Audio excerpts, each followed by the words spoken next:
Thomas Markle made what was at times almost a desperate plea on this programme for his daughter Meghan to allow him to meet his grandchildren and, of course, her and Harry while he still has the chance. Broadcaster Atta Jules says Meghan can't trust her father, while royal journalist Emily Andrews says he deserves to meet his grandchildren.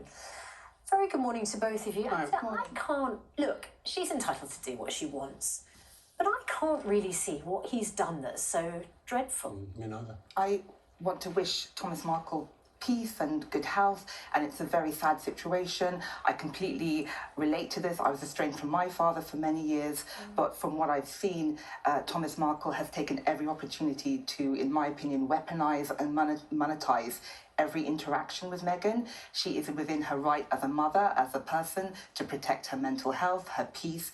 She can defend her children and herself from all enemies, foreign and domestic, and DNA does not give you a free ticket to allow yourself to be emotionally, spiritually abused. Did you not feel sorry for him at all in the interview?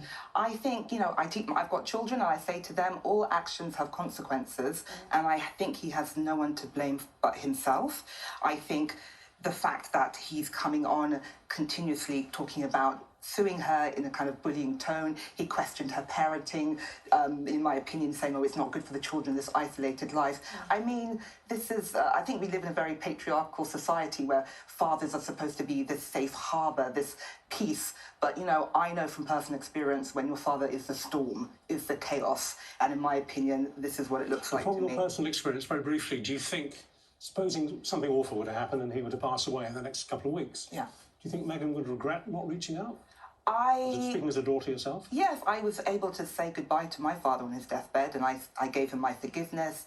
His last word to me was come, in the same kind of tone, and I was like, I'm not going to come, but please go in peace, and I forgive you, and I'm sorry we didn't have a great relationship. But she doesn't owe him anything other than what she owes herself and her children. Isn't that the point, that Thomas is obviously very ill? He suffered a stroke last year. We saw he's speaking and slurring. He's a very ill man. His last wish is to see his beloved daughter and meet his grandchildren. Up until she started dating Harry seriously, Meghan and her father were incredibly close. The Thanksgiving just before when she and Harry were still had started dating and the world didn't know, Meghan spent Thanksgiving with her father and her mother. They were incredibly close.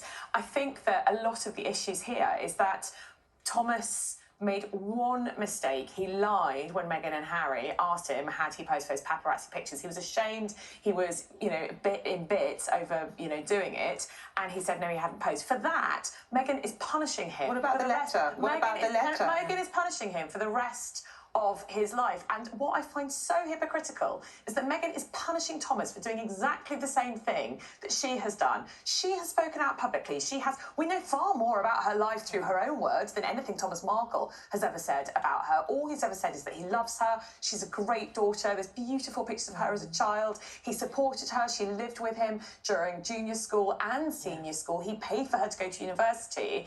And now this one last dying wish to see his daughter, to reconcile. Because after he dies, it will be too late. And so what do you think the chances are that Meghan would see that and think, I need to change my mind? I think anyone who has been in this situation, who understands the power dynamics, the emotional abuse, can say that I fully support her in her decision. She owes nothing to her father, but she owes everything to herself and her children. Thank you both very much indeed. And that's a lot for Good Morning Britain.